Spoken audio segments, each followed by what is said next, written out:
Dear Papa Dudut, kung may buhay na patunay lang ng pagod, ako na yata yon, Papa Dudut. Hindi naman sa binabaliwala ko ang pagod at hirap ng iba, pero dahil kwento ko to ay hayaan nyo na lang din akong makapag-rants. Alam po ninyo, Papa Dudut, ay fan na fan talaga ako ng Barangay Love Stories noon pa man. Avid listener na ako ng programa ninyo since pandemic at talaga namang minamarathon ko po ang bawat kwentong ina-upload ninyo online hanggang ngayon. Tapos ay nangangarap ako na isang araw ay makapagsulat din po ako sa inyong istasyon at mapinin ninyong i-ere sa radyo. At eto na ngayon ang istorya ng buhay ko. Nga pala, tawagin niyo na lamang po ako sa pangalang Asmira.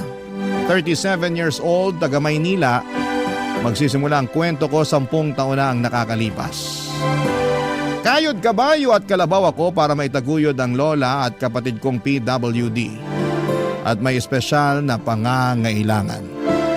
Wala rin naman akong ibang maaasahan na mga panahon na yon dahil dalawa lang kaming magkapatid. At ako ang panganay, Papa Dudut.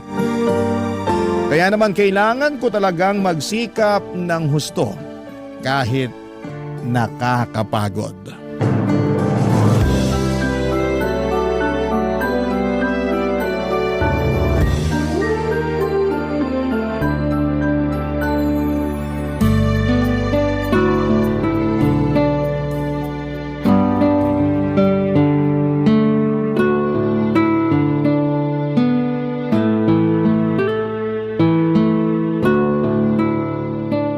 Naku, parang kukulangin yata ang sweldo ko.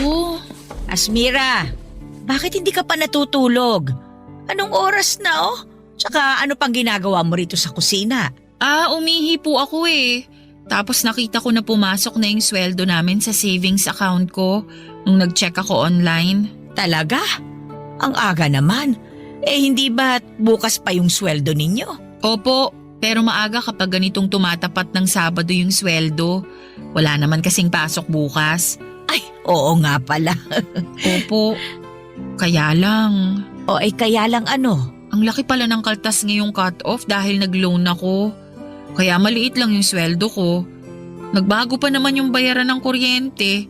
Sumakto ngayong linggo pa talaga yung due date. Wag mo na munang isipin yan dahil may naitabi naman ako mula dun sa nakaraang bigay mo. Po? Nakapagtabi pa kayo? Oo! Kaya yun na lang muna yung gamitin natin na pambayad ng kuryente. Napansin ko na medyo na late sila magpadala ng bill ngayon, kaya nagbago yung due date. Nagpadala naman sila ng notice sa text pero late na rin naman. Ay naku, hayaan mo na. Huwag mo nang problemahin yun. Pero sigurado po ba kayo na may pera pa kayo? Abay, oo naman. Ayoko lang mawalan kayo lalo na kapag kailangan nyo. Paano ko mawawalan? Sobra-sobra yung ibinibigay mo. Minsan nga napapaisip ako kung may natitira pa sa'yo Meron pa naman po. Baka naman sobra mo nang tinitipid ang sarili mo, ha? Alam nyo naman po na matipid talaga ako, 'di ba? Oo nga. Pero kung may bagay kang gustong bilhin, bilhin mo na. Pera mo naman yan Pinagtrabahuhan mo. Pinaghirapan mo. Hindi naman po pwede yung ganun. Lalo kailangan ko kayong isipin ng kapatid ko. Saka mahirap yung basta-basta na lang akong bumibili ng gusto ko. Paano kung kailangan natin tas wala akong mahuhugot? Ang akin lang naman, huwag mo masyadong ipagdamot sa sarili mo yung mga bagay na pwede mo namang bilhin sa perang pinaghirapan mo. Tsaka katulad ng sinabi ko, may natatabi naman ako. Nagbibigay din naman ng ibang mga anak ko Kaya ayos lang na hindi mo ako palaging bigyan. Ikaw na nga nagbabayad sa lahat ng bills natin dito sa bahay Ikaw din bumibili ng bigas at saka nag-grocery. Wala naman po sa akin yun. Ang gusto ko, mabigyan kayo ng maginhawang buhay ng kapatid ko. Palagi ko kayong iniisip at kasama kayo lagi sa mga plano ko sa buhay. Kaya nga nagpapasalamat ako sa iyo ng husto. Kasi hindi ka nagsasawa na palagi kaming isama sa mga plano mo sa buhay. Ako po ang dapat magpasalamat dahil sa pag-aalaga ninyo sa kapatid ko. Hindi ko alam ang gagawin kung wala kayo. Sigurado mahihirapan akong magtrabaho kasi wala akong mapag-iiwanan sa kanya. Ay naku, wala yon. Apo ko naman yun eh. At saka pareho ko kayong mahal. Kumusta po pala yung kapatid ko ngayong araw? Di naman po ba naging makulit? Ay nako, nagwala nga kaninang tanghali. Kasi nagulat doon sa kapitbahay nating nagpatugtog ng ubod ng lakas. Natutulog kasi, kaya ayun, sinumpong paggising. Hindi ko nga kagad napakalma, iyak ng iyak, tapos naninipa pa. Hala, nasipa po ba kayo, Lola? Oo, pero hindi naman masyadong malakas. Grabe naman. Nagulat kasi siya eh. Ako nga rin nagulat. Patulog na rin ako noon kasi katatapos lang namin kumain. Kasalanan ng kapitbahay natin. Pero alangan namang sisihin ko sila, hindi ba? Birthday kasi nung isang anak, kaya nagkantahan. Kaya lang, ewan ko ba naman sa ibang mga tao, walang pakundangan kung mag-ingay. Akala yata sa bundok sila nakatira ng 1 kilometro pagitan sa mga kapitbahay eh. Parang kilala ko na kung sino sa mga kapitbahay natin yung maingay. O sino pa nga ba? Di pinabarangay natin kamakailan lang. Ay, grabe po talaga. Pero paano nyo napatahan yung kapatid ko? Yun, binigay ko yung teddy bear na binili mo sa kanya. Ang sabi ko, kapag hindi niya yun inalagaan kasi panay ang iyak niya, ay iiyak din yun. Awa naman ng Diyos tumigil sa kaiiyak yung kapatid mo. Tapos nakita ko na lang na yakap-yakap niya yung teddy bear. Mahal na mahal niya yun kasi bigay mo. Ay, pero apo, gabi na, matulog ka na. Bukas na lang tayo magkwentuhan. Tutal, wala ka namang pasok eh. Opo, salamat po ulit sa walang sawang pag-aalaga sa kapatid ko ha. At sa akin na rin, Lola. Ay, wala iyon. Pareho ko kayong mahal, apo.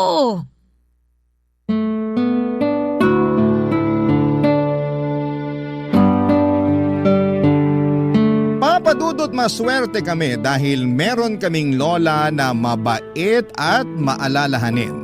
Siya na ang tumayong nanay sa aming magkapatid noong naulila kami. Wala na kami mga magulang, parehong namatay sa sakit noong 16 years old pa lamang ako. Bale, pinaluwas kami ng lola namin na taga Maynila mula sa Abra para tumira kasama niya. Nanay siya ng mama namin na sinusuportahan na lamang ng iba niyang mga anak. Sakto dahil mag-isa na lamang si Lola sa bahay nila matapos mamatay ni Lolo ng mga panahong yon. Dapat magtatrabaho na ako pagdating namin sa Maynila ng kapatid ko, pero kinausap ako ni Lola at tinanong kung gusto kong mag-aral. Meron pa naman daw siyang kaunting ipon at willing namang sumuporta sa akin ang isa kong tita na nasa abroad. Kaya naman sinunggaban ko na ang opportunity at kumuha ako ng kursong may kinalaman sa business na natapos ko naman. Fast forward, meron akong long-time boyfriend na mga panahong yon. Nagkakilala kami noong college at naging kami papadudot. Siya ang kasama ko sa lahat ng mahalagang parte ng buhay ko. Legal din kami sa mga pamilya namin at masasabi ko na siya talaga ang lalaking gusto kong pakasalan at makasamang bumuo ng pamilya. Kaya lang 2 beses na siyang nag-propose sa akin. Una ay noong 25th birthday ko at yung sumunod ay noong Valentine's Day ng 2014 papadudot.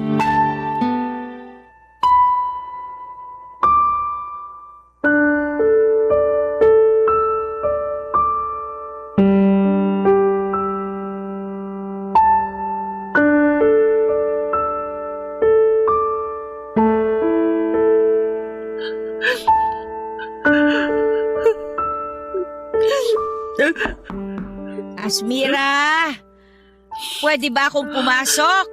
Opo, bukas po yung pinto. Ikaw pala yung naririnig kong umiiyak pagdaan ko sa pinto ng kwarto mo. Akala ko kasi guni-guni lang yun eh.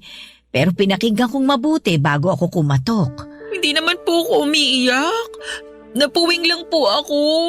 Lokohin mo na lahat, wag lang ako. Baka nakakalimutan mo na ako na halos ang nagpalaki sa inyo ng kapatid mo. Kilalang kilala ko na kayo, lalo ka na, kaya magsabi ka sa akin. May nangyari ba kaya ka umiiyak? Teka, trabaho ba yan? Hindi po sa trabaho. Ay, saan nga? Baka makatulong ako. Pwede kitang mapayuhan. Salamat, Paula. Pero hindi ko na talaga alam yung gagawin. Ay, naku naman. Sabihin mo na sa akin. Para naman alam ko. Kinakabahan ako sa iyo eh. Kalma lang po kayo. Paano ba akong kakalma? Lola mo ako. Sorry po. Nahihiya lang kasi ako sa inyo. O siya, ano ba kasi yun? Apo, sabihin mo na sa akin. Tungkol po sa amin ng boyfriend ko. Oh, anong nangyari sa inyo? Nakipaghiwalay na po ako sa kanya. Anong sabi mo? Ang tagal-tagal nyo na, hindi ba? Opo.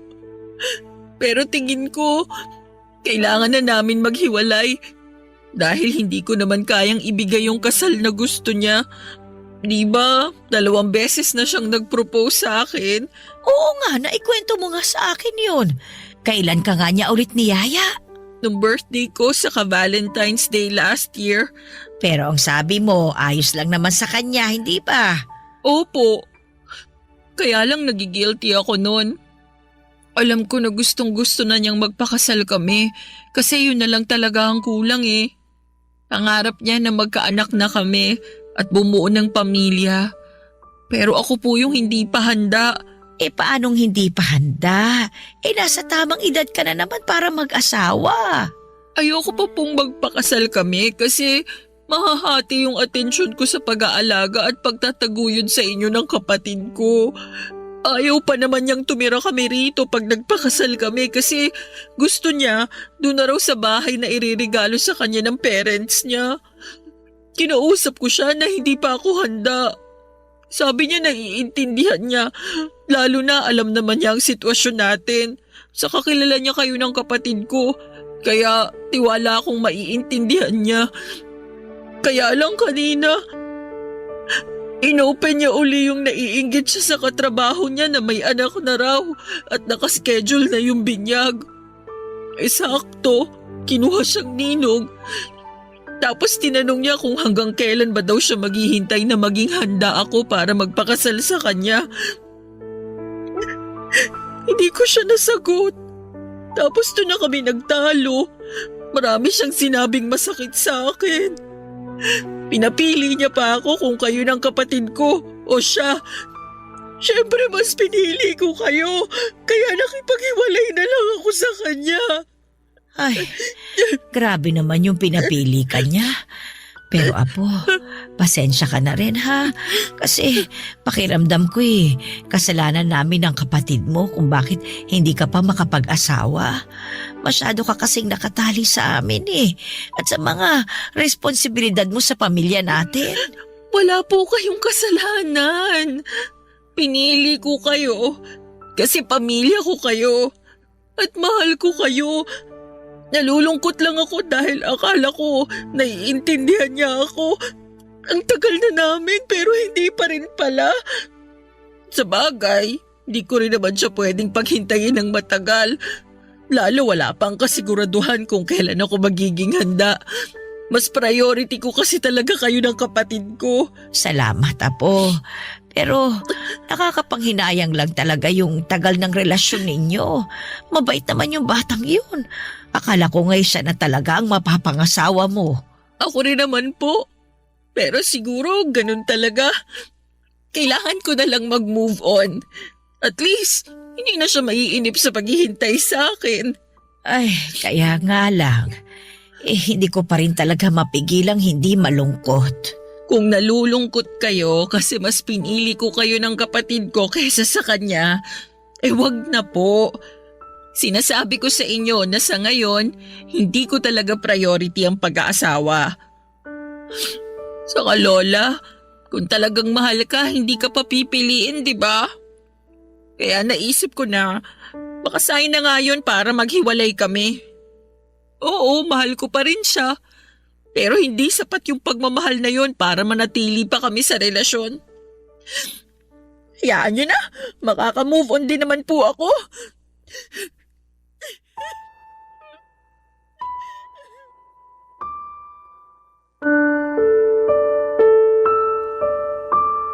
Papadudot masakit sa akin ang pakikipaghiwalay sa long-time boyfriend ko. Pero wala naman ako magawa dahil gusto na niyang bumuo ng sariling pamilya. At yon ang bagay na hindi ko pa maibigay sa kanya ng mga panahong yon. Mahal ko siya at siya na ang nakikita kong tao na makakasama ko hanggang pagtanda namin. Pero hindi pa ako handang iwanan at bitawan ng responsibilidad ko sa lola ko at sa nakababata kong kapatid. Kaya naman pinalaya ko na lang siya kahit masakit sa akin, Papa Dudut. Parang pinagpira-piraso ang puso ko ng mga panahong yon. Pero ayoko rin namang itali sa akin at patuloy na paasahin kung kailan ako magiging handa na bumukod kasama siya. Sobrang lungkot ko lamang noon pero umasa ako at nananalig sa Diyos na kung pagkakalooban niya ako ng panibagong tao na mamahalin ay sana'y matanggap nito ang responsibilidad na hindi ko mabitawan sa aking pamilya, Papa Dudut. Barangay Love Stories. Barangay Love Stories. Papa Dudut, alam ng Diyos na gusto kong makapag-asawa at magkaanak.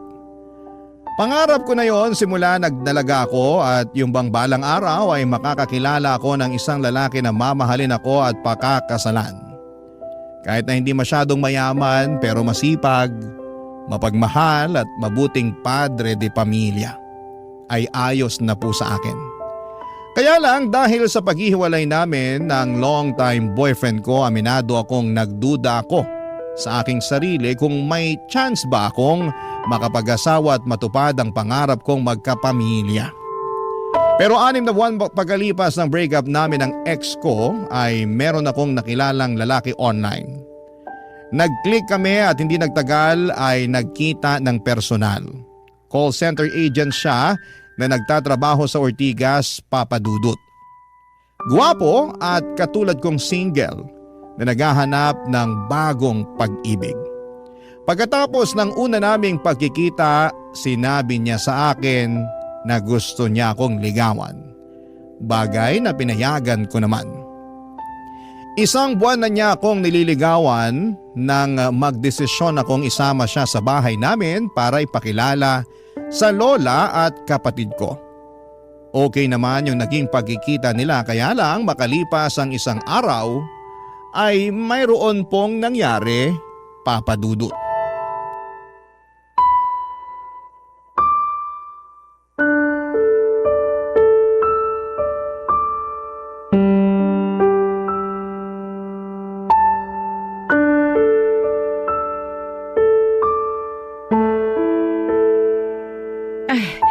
Ano ba yung sinasabi mong hindi na nagparamdam sa'yo yung manliligaw mo? Wala na po eh. Hindi na po siya nagre-reply sa mga text ko.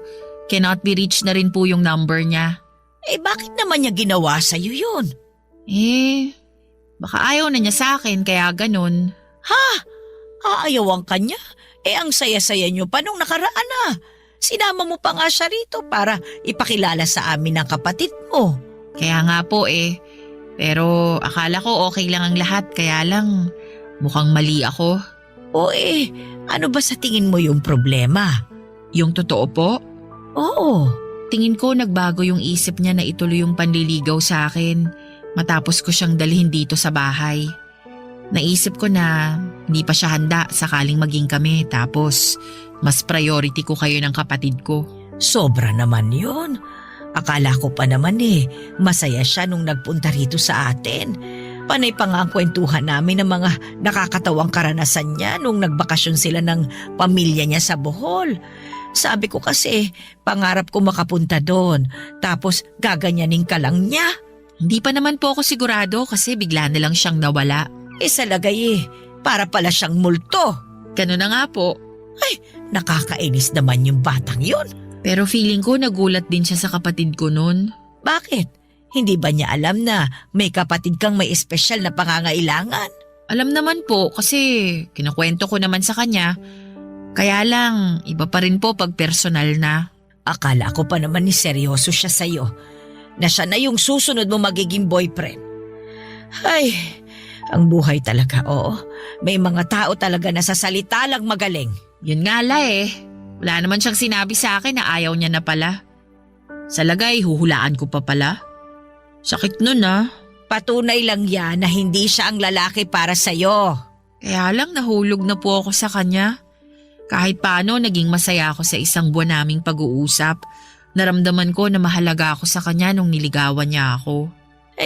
Ganyan naman talaga ang mga lalaki eh. Ipaparamdam nila sa iyo na mahalaga ka sa kanila hanggang makuha nila yung matamis mong oo. Pero hindi lahat nananatiling ganun yung trato sa iyo pag nagtagal. Ang iba sa kanila nagbabago kasi nagiging kampante na dahil nakuha ka na nila. Dapat sa mga ganyang lalaki hindi iniiyakan ng matagal. Mga bahagang buntot. Parang nawawala na po ako ng pag-asa na makakakilala ng lalaking seseryoso sa akin. Naniniwala naman ako na merong darating. Pagod na rin po kasi akong maghanap. Huwag ka na munang maghanap, Apo. Hayaan mo lang na ang kapalaran ang kumilos. Naniniwala ako na kung para sa iyo ibibigay sa iyo. Tingnan mo nga kami ng lolo mo nung nabubuhay pa siya. Hindi ko yan gusto. Ayaw ko nga dyan kasi nuknuka ng yabang. Yung pala, siya yung lalaking nakatadhana na mapangasawa ko. Sa tinagal-tagal ng panahon, nakita ko na hindi naman pala mayabang ang lolo mong yun. Mabait siya, mapagmahal at maalalahanin. Hindi nga lang kagwapuhan pero pwede na. Lola naman May nagsasabi lang naman ako ng totoo. Sige po kayo, baka biglang magmulto si Lolo. Sabi niyo nun, gustong-gusto niya palagi na sinasabihan ng gwapo. Ay siya lang ba? Akala ko lahat ng mga lalaki gwapong-gwapo sa sarili. Grabe kayo. Biro lang. Tsaka biro lang din naman yung hindi kagwapuhan yung lolo mo. Kasi para sa akin, siya na yung pinakagwapo sa lahat. Totoo rin naman po. Kaya nga, nalungkot din talaga ako nung namatay siya Pero mabuti na lamang at dumating kayo ng kapatid mo sa buhay ko. Sabi ko nga sa sarili ko, hindi pa rin ako hahayaan ng Panginoon na maging mag-isa. Hindi po kayo mag-iisa hanggat nandito ako at ang kapatid ko. Pangako ko po yan, La. Pero hindi naman kita pinagbabawalang mag-asawa, ha? Hindi ka na rin naman bumabata. Ilang taong ka na nga ba? Ay, wala pong tanungan ng edad. Hindi naman halata, Apo. Mukha ka pa rin namang 16 anyos. Bulero ka, Lola. Hindi bintangera. Pero seryoso po. Salamat po kasi nandyan kayo para may makausap ako. Lalo na sa mga ganitong pagkakataon. Kahit na malungkot yung nangyari sa naunsyami kong love life, masaya naman ako dahil kasama ko pa rin ang pamilya ko. Para sa akin, kayo po ang mas mahalaga.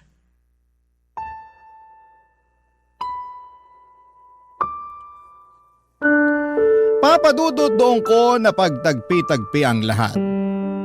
Na baka kaya ako ginost nang nanliligaw sa akin ay dahil nakita niya ang sitwasyon ng kapatid ko at natakot siya sa responsibilidad na kaakibat ng pakikipagrelasyon sa akin. Noong gabi kasi na dinala ko siya sa bahay upang ipakilala kina Lola ay nagtantrums ang kapatid ko. Umiyak ito at nagwala at hindi siya mapatahan ni Lola.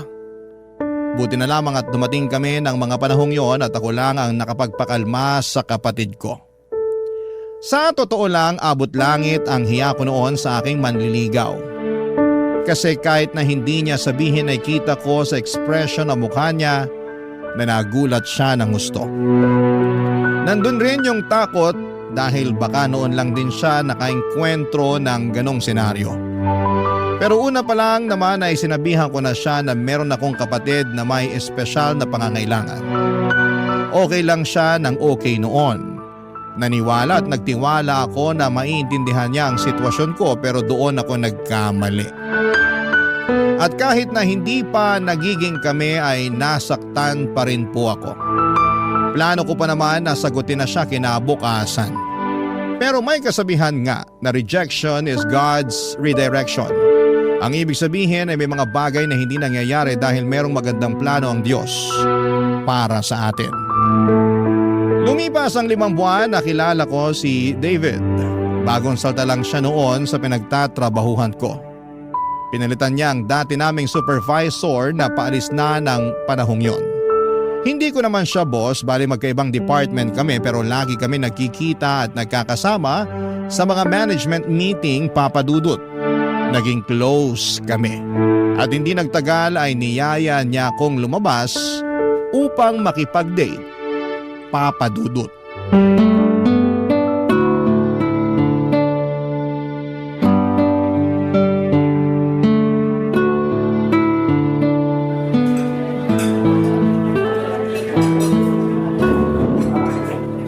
Naku, ang sosyal naman dito sa restaurant na pinagdalhan mo sa akin, David. Di ba, sabi ko gusto kita i-date? Siyempre, naghanap talaga ako ng magandang restaurant na pwede kong pagdalhan sa'yo. Seryoso ka pala talaga sa sinabi mo na gusto mong mag-date tayo? Oo naman. Pareho naman tayong single. Kumbaga, walang sabit. Saka, hindi naman kita yayain kung wala akong dahilan. Anong dahilan? Alam ko na hindi pa matagal simula nung nagkakilala tayo. Pero napalapit ka na sa akin. Yung totoo? Nagustuhan na kita nung unang araw pa lang na nakita kita. Maraming bagay yung hinangaan ko sa'yo. Lalo na sa pagiging profesional at magaling mo sa trabaho natin. Napaka-passionate mo sa mga bagay na ginagawa mo. Simula nun, lalo ko napatunayan sa sarili ko na hindi lang pala kita basta gusto. Mahal na kita, Asmira. Ha? Kaya nga kita niyaya makipag-date para formal na hingin yung permiso mo na manligaw ako sa'yo. Pero, David, Pero ano? hindi pa ako handang magpaligaw. Ganun ba? Oo, sorry, pero ano kasi, yung totoo, gusto na rin naman kita. Kaya lang natatakot ako na baka pag nakilala mo na ako ng husto, ayawan mo na lang ako bigla sa dulo. Anong ibig mo sabihin? Dediretsuhin na kita ah. Hindi pa ako ulit handang magpaligaw kasi priority ko ang pamilya ko. Pero hindi ko naman pinagbabawalan yung sarili ko na ma-in love. Kaya lang, nandun pa rin yung takot na baka pag napalapit na ako sa'yo ng husto, iwan mo rin ako katulad ng ginawa sa akin ng long-time boyfriend ko. At nung naunang manligaw sa'yo, iniwan nila ako kasi hindi nila matanggap yung responsibilidad ko sa lola at kapatid ko na may special needs. May kapatid ka na may special needs? Meron. Pwede ko bang malaman kung anong kondisyon niya? May cerebral palsy siya simula pagkabata at ako na yung nag-alaga sa kanya. Nung namatay ang mga magulang namin, tumira kami sa lola namin na taga Maynila. Siya ang nagbabantay sa kapatid ko tuwing nasa trabaho ako. Kaya nga malaki ang pasasalamat at utang na loob ko sa kanya. Kaso tumatanda na siya, humihina na ang katawan niya. At natatakot ako na baka isang araw, hindi na niya kayanin na alagaan ang kapatid ko. Kaya nga nung hiniwalayan ako ng ex ko at ginost ng manliligaw ko, na-realize ko na saka na lang ako papasok sa relasyon. Unfair din naman kasi nabigyan ko sila ng responsibilidad sa pamilya na hindi ko mabitawan. Kaya sorry talaga kung hindi ko matatanggap yung panliligaw mo. Ngayon, mas naiintindihan ko na yung pinanggagalingan mo. Mahirap magkaroon ng responsibilidad na ganyan kabigat. Oo, pero hindi naman ako nagrereklamo kasi mahal ko yung kapatid at lola ko. Sa totoo lang, inspirasyon ko yung kapatid ko kung bakit ako nagsisikap sa buhay. Gusto kong magtrabaho ng magtrabaho para may pampagamot ako sa kanya. Gusto ko rin mag-ipon ng pera para pagdating ng araw, hindi kami mahirapan ni Lola sa pag-aalaga sa kanya. Plano ko kasing kumuha ng private nurse na titingin sa kanila ni Lola. Naniniwala ako na matutupad mo ang mga pangarap mo. Ngayon pa lang, sobra mo na ako napabilib. Salamat, David. Pasensya ka na ulit kung nireject kita ha. Ayos lang naman. At least, naging honest ka kaya magiging honest ulit ako sa'yo. Ano yun? Anong ibig mong sabihin? Hindi nawala yung nararamdaman ko para sa'yo. Dahil sa mga sinabi mo sa akin, mas lalo lang kitang minahal. Alam ko na hindi ka pa handa na tumanggap ng bagong pag-ibig sa ngayon. Pero handa naman ako maghintay na dumating yung araw na yon. Pero baka mapagod ka. Saka ayoko naman na sa akin lang umiikot ang mundo mo.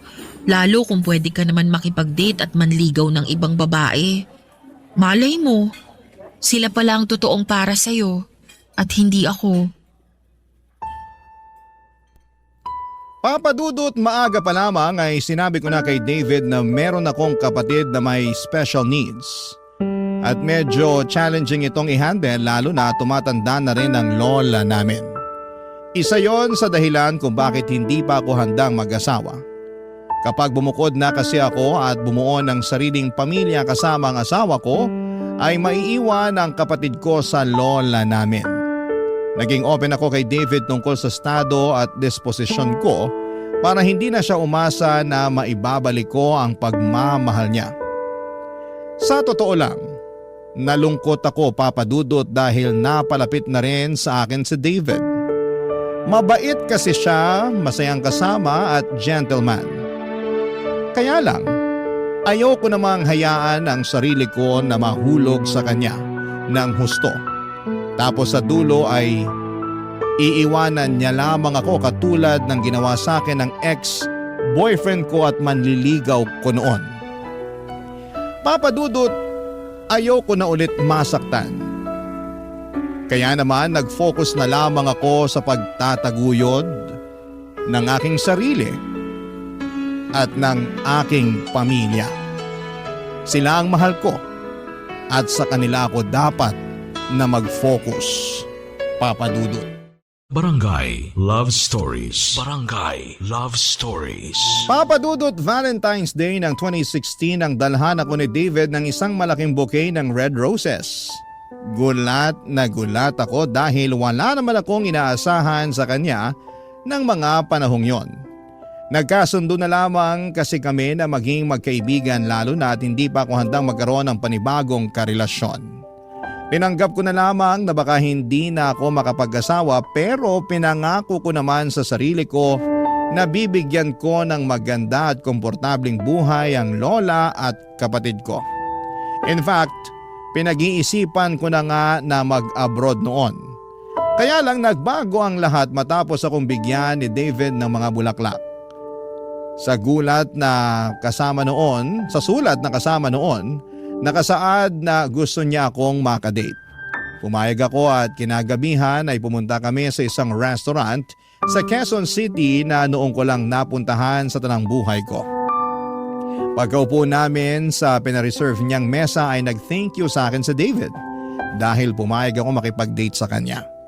Sa isip ko ay date lang naman, wala namang masama doon. Pero alam ko naman na niloloko ko lang ang sarili ko na higit pa talaga sa pagkakaibigan ng nararamdaman ng dalawang tao na lumalabas during Valentine's Day.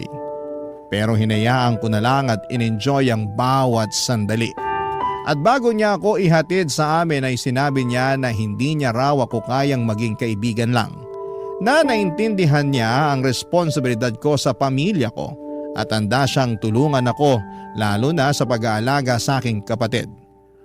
Kung hindi niyo na itatanong, may pamangkin si David na meron ding espesyal na pangangailangan. Anak yon ang kaisa-isa niyang ate at siya ang nag-alaga rito simula pagkabata. Kaya naman pamilyar si David sa pag-handle sa mga ganong klase ng sitwasyon. Pero hindi pa rin ako kumbinsido kaya pinapunta ko siya sa bahay kinabukasan upang ipakilala sa lola at kapatid ko. At doon ko nakita na nagsasabi siya ng totoo. Dahil bukod sa akin ay siya lang ang nakapagpaamo sa kapatid ko noong sinumpong ito at ayaw tumigil sa pag-iyak. Kung hindi naman sinusumpong ang kapatid ko ay magkasundo sila ni David, Papa Dudut. Unti-unti ay lalo akong nahulog sa kanya hanggang sa pumayag na akong magpaligaw. 1.5 buwan ang nagdaan nang sagutin ko si David.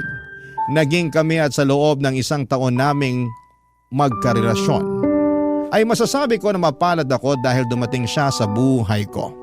Nangako si David na kahit mag-asawa na kami ay hindi namin kakalimutan ang responsibilidad ko sa aking kapatid. In fact, napagkasunduan namin na sa bahay pa rin ni Lola tumira. Kaya noong June 2017 ay nag-propose ng kasal sa akin si David. Bagay na hindi ko na tinutulan.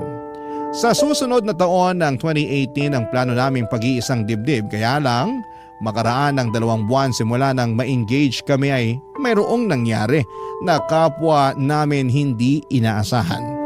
At yon ay nung nagkasakit ng malubha ang kapatid ko na sa huli ay hindi kinaya ng mahina niyang katawan. Papa Dudut, tuluyan ang kinuha sa akin ang pinakamamahal kong kapatid na siyang angkla ko sa buhay na ito.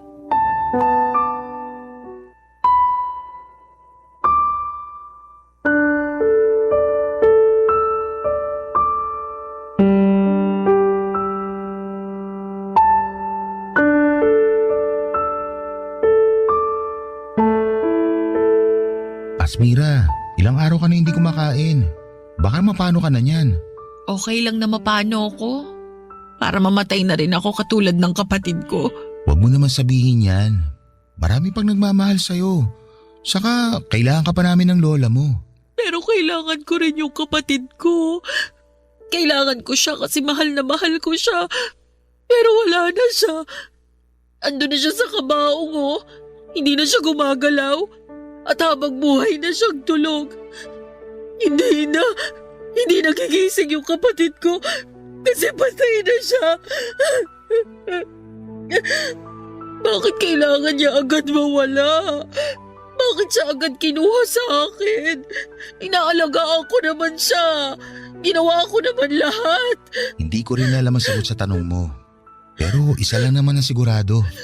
Baka pinagpahinga na siya ng Diyos. Bakit siya pagpapahingahin? Nandito naman ako. Hindi ko naman siya pinababayaan ah. Inaalagaan din siya ni Lola. Maraming nagmamahal sa kanya rito. Kaya bakit kailangan niya agad mawala? Sobrang unfair naman ng Diyos kung hindi niya nakikita yung mga pagsasakripisyo ko para mabigyan lang ng magandang buhay yung kapatid ko.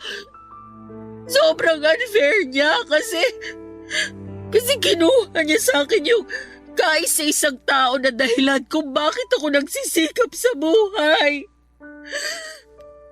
Mahal na mahal ko yung kapatid ko, David.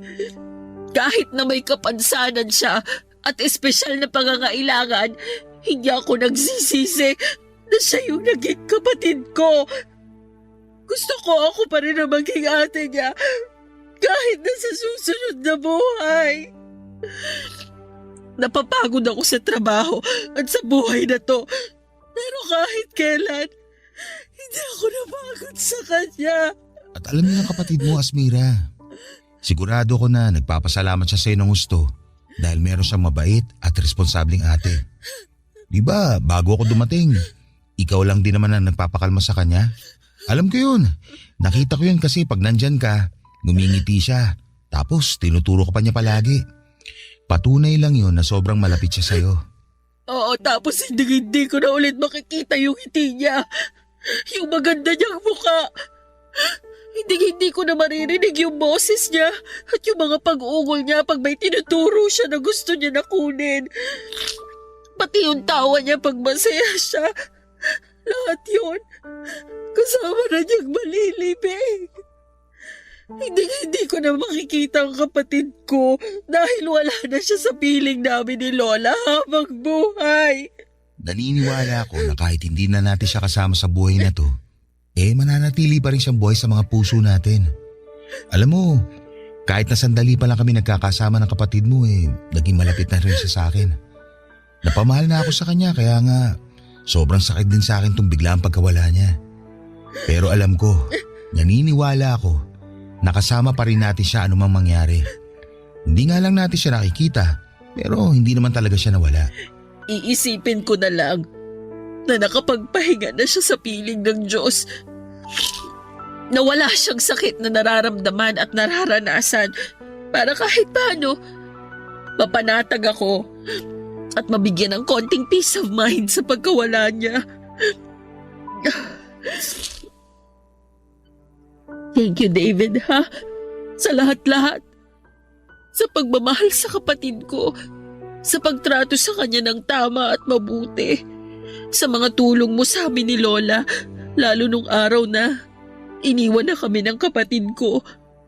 Sobrang down ako noon kaya hindi ko na alam yung gagawin. Buti andyan ka para ayusin yung mga papeles niya at pagbuburulan. Maliit na bagay lang yun kumpara naman sa pagsasakripisyo mo para sa kapatid mo nung nabubuhay pa siya. Walang kaso sa akin ng tumulong, lalo na't mahal ko ang kapatid mo. Salamat pero hindi maliit na bagay yung ginawa mo at patuloy mo pa rin ginagawa. Kaya salamat talaga. Hindi ko alam ang gagawin ko kung sakaling wala ka. Hindi ako mawawala. Palagi ako nasa tabi mo para tulungan at damayan ka. Tandaan mo, hindi ka na nag-iisa.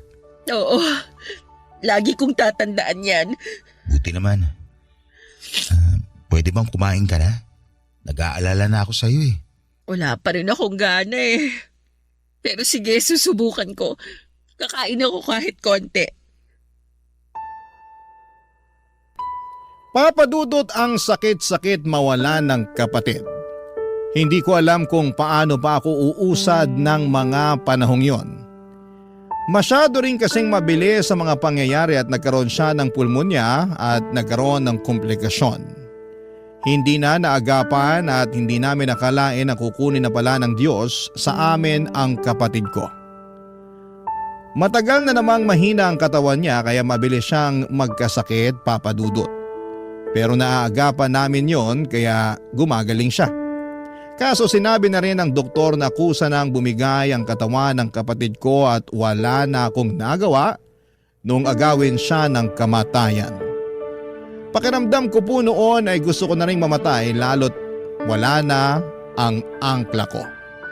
Sa totoo lang kahit minsan ay nakakaramdam ako ng pagod sa pag-aalaga at pagtataguyod sa kapatid ko ay mahal na mahal ko pa rin siya. Siya ang inspirasyon ko at dahilan para magpatuloy sa buhay. At nung nawala siya, pakiramdam ko ay nawala na ako ng direksyon sa buhay at pag-asa na makakausad pa. Pero buti na lamang at nandyan sina Lola at David. Naging sandalan ko sila sa oras na nangihina ko gawa ng pagkamatay ng kapatid ko. At kapag gusto ko nang bumigay, yung pagmamahal ni David ang nagsisilbi kong lakas, papadudot. Sa pagpapatuloy ng aming relasyon ay natuloy pa rin ang kasal namin ni David noong 2018 at tumira kami sa bahay ni Lola at nangako na aalagaan siya. Hindi nagtagal ay nabuntis ako. Masayang masaya kami ni David dahil magiging magulang na kami. Kapwa excited kami at kabado na rin, kaya lang habang ipinagbubuntis ko ang panganay namin ay muli kaming sinubok ng kapalaran. Matapos matuklasan sa isang masusing pagsusuri na mayroong Down syndrome ang magiging anak namin, papadudot.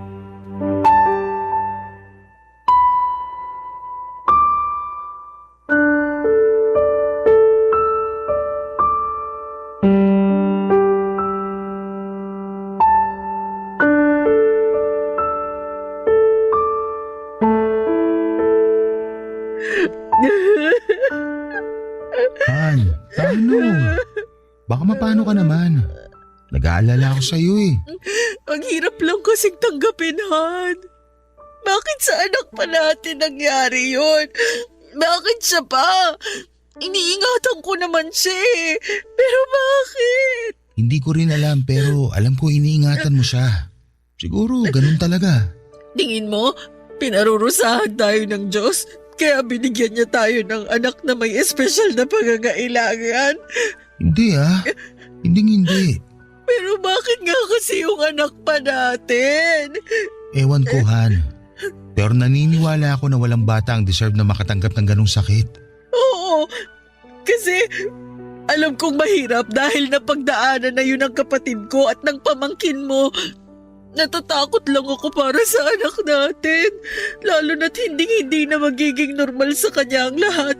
Simula pa lang sa araw na isilang siya sa mundong to. Natatakot din naman ako pero kailangan pa rin nating tatagan ang loob natin. Hindi pwede na tayo mga magulang niya ang unang-unang panghihinaan. Hindi kawawang anak natin dahil may espesyal siyang pangangailangan. Magiging kawawa lang siya pag pinabayaan natin siya. Tama ka. Totoo lahat ng mga sinabi mo. Pasensya ka na sa akin. Hindi ko naman intensyon na maapekto ng husto sa nalaman natin eh. Naiintindihan ko yung takot mo bilang nanay. Takot din naman ako pero kung hahayaan natin na kainin tayo ng takot na yun, hindi natin maibibigay yung best natin bilang magulang sa magiging anak natin. May dahilan kung bakit pareho tayo nagkaroon ng karanasan sa pag-aalaga na may mga special na pangangailangan. Ikaw sa kapatid mo at ako naman sa pamangking ko. At ngayon na espesyal din na magiging baby natin, sigurado ko na hindi na tayo mahihirapan. Kung mahirapan man, napag-aaralan naman ang lahat eh. Basta tutukan lang natin si baby at huwag pabayaan. Kahit na anong mangyari, anak natin siya at mahal natin siya. Oo, anak natin siya at mahal natin siya. Hindi yun magbabago kahit na ano pang itsura niya. Ganun na nga. Saka hiniling natin siya sa Diyos. At ngayon binigay niya na sa atin yung panalangin natin. Dapat masaya tayo, hindi ba? Masaya naman ako, pero hindi ko lang napigilan yung bugso ng damdamin ko. Alam ko kasi yung hirap at pagod sa pag-aalaga ng bata na may espesyal na pangangailangan. Oo, pero hindi ka naman mag-iisa sa pag-aalaga sa anak natin. Andito ako. Andyan si Lola. Tutulungan ka namin, Han. Kung noon mas nakakapagod dahil kailang dalawa ni Lola nag-alaga sa kapatid mo. Pero ngayon kasama niyo na ako. Sisiguraduhin ko na magiging mabuting padre de pamilya ako para sa inyo ng anak natin. Mamahalin ko kayo at aalagaan sa abot na makakaya ko. Hindi naman yung sinumpaan ko sa altar nung kinasal tayo, hindi ba? Naniniwala ako na hindi tayo bibigyan ng Diyos ng pagsubok na hindi natin malalagpasan. Magtiwala lang tayo at maniwala na magiging maayos ang lahat. Salamat, kasi gumaan ng husto yung loob ko. Sobrang bigat kasi ng pakiramdam ko nung sinabi ng OB natin yung kondisyon ng magiging anak natin. Bumigat din naman yung pakiramdam ko. Nalungkot ako at napatanong sa Diyos.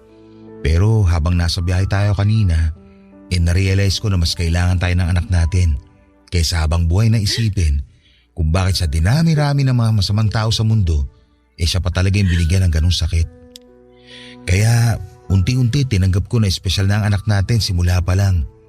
Alam mo ba, nung sinabi mo sa akin na buntis ka, mas lalo lang siya naging espesyal para sa akin. Kaya hindi na importante magiging kalagayan niya paglabas niya sa sinapupunan mo.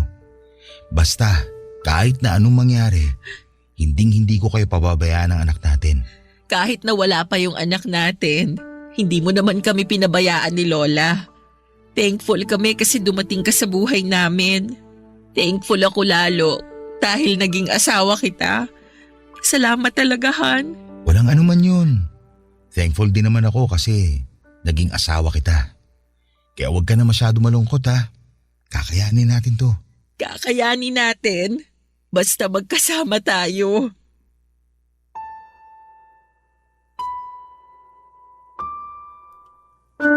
Papadudot walang pagsidlan ang pagpapasalamat ko sa Diyos. Dahil ibinigay niya sa akin si David at hinayaan niya itong maging asawa ko. Napakapalad ko sa kanya dahil hindi lang siya mabuting asawa kundi responsable ding padre di pamilya. Dahil nandyan siya ay mas gumaan ang lahat sa akin. At alam ko na wala akong hindi kakayanin dahil nasa tabi ko lamang ang lalaking pinakamamahal ko. Totoo nga ang sinabi ni Lola na kusang darating ang tao na para sa iyo pag hinayaan mong gumawa ng paraan ng kapalaran. Tungkol naman sa baby namin, pinanganak namin siyang may Down syndrome. Pero kahit na may espesyal siyang pangangailangan ay malusog ang anak namin. At simula pa lang noong araw na isinilang ko siya ay marami na ang nagmahal sa kanya. Sa kasalukuyan, kami ni Lola ang magkatuwang sa pag-aalaga sa anak namin ni David habang nasa abroad ang mister ko. Noong 2022 kasi ay nabigyan siya ng opportunity na makapag-ibang bansa. Ako naman ay nag-work from home sa gabi bilang virtual assistant. Nakakapagod magtaguyod ng anak na may espesyal na pangangailangan pero kahit kailan. Hindi po ako napagod na maging nanay niya. Para sa akin, biyaya siya ng Diyos. Katulad ng kapatid ko na espesyal din sa puso ko. Maraming salamat po sa inyo, Papa Dudut, sakaling mapili po ninyong i-area ang sulat ko at sana'y kinapulutan po ito ng aral at inspirasyon ng mga kabarangay natin. God bless and more power sa Barangay Love Stories. Number 1 po kayo sa aking puso. Ang inyong forever kapuso at kabarangay, Asmira. Dear Papa Dudut, naalala mo pa ba ang unang nagpatibok ng puso mo? Kasi ako, oo. Ako nga pala si Jerry, 35 years old at gusto kong ibahagi sa inyo ang kwento ng first love ko. Siya si Mitch, mas matanda siya ng 5 taon sa akin. Pero hindi naging hadlang ang aming mga edad para magkaroon ng katuparan ang aming pagmamahalan. 18 anyos ako nang una ko siyang makita. Kabatch at katrabaho siya ng ate ko. Minsan ay inimbitahan siya ni ate nila sa bahay namin. Iba na agad ang naramdaman ko nang magtama ang aming mga mata. Nakatambay sila noon sa sala at ando naman ako sa kusina, Papa Dudut. Kitang-kita namin ang isa't isa. Panay ang sulyap niya sa akin at iba ang sulyap na yon.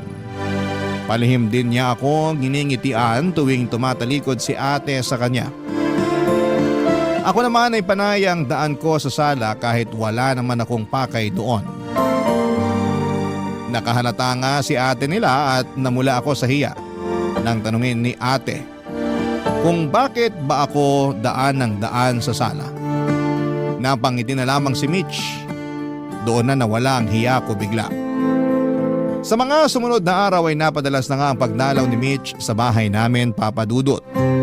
Mas lalo tuloy akong nagkagusto sa kanya. Doon na rin kami nagsimulang maging malapit.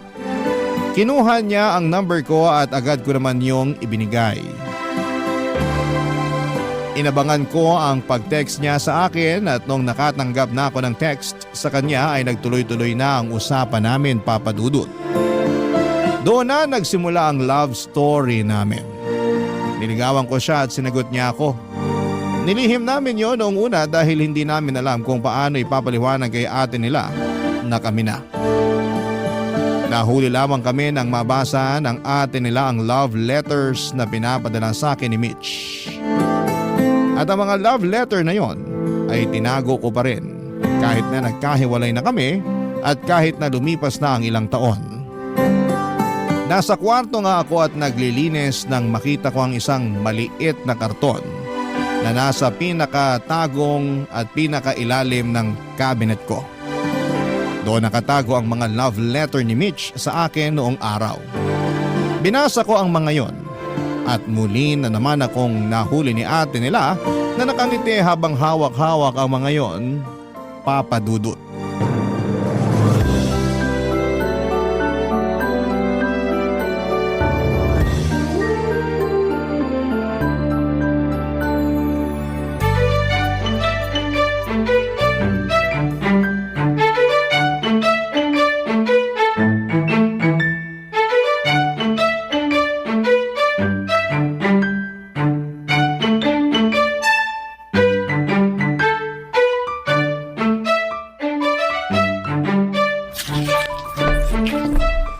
Hoy Jerry, tama ba yung nakikita ko?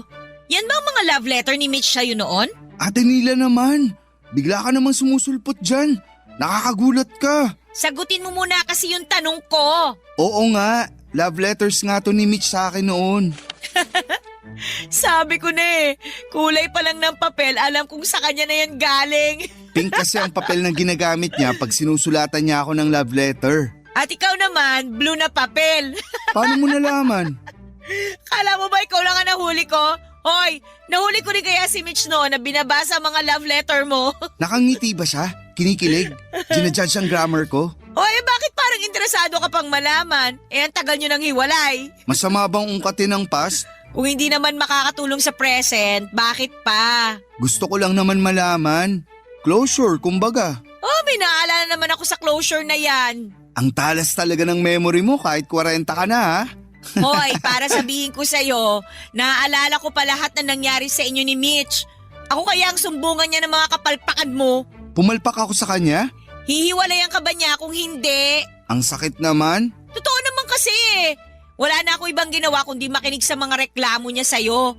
Ako nga nagsabi na iwan ka na niya eh. Sabi ko na kasalanan mo talaga kung bakit kami natapos. Ako nga yung nagsabi sa kanya na makipaghiwalay na sa'yo. Ate naman. Wait naman kasi, hindi pa kasi ako tapos.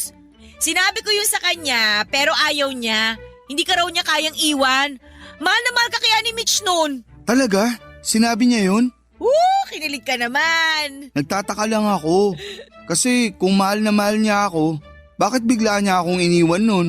Gano'n naman talaga eh. Hindi porket mahal ka, hindi ka naiiwan. Nasaktan din kaya siya nung iniwan niya ako? Hindi porket siya ang nang iwan, hindi na siya nasaktan. Kung alam mo lang kung paano ko siya kinomfort nung gabing nakipag-break siya sa'yo. Ay, bakit ngayon mo lang sinabi sa akin to? E di sana umabol pa ako sa kanya. Iyan ang dahilan kung bakit siya nakiusap na wag kong sabihin sa'yo kasi alam niyang hahabulin mo pa siya. Kapatid mo ako. Dapat sa akin ka pumanig. Dapat doon ka sa alam mong makakabuti sa akin.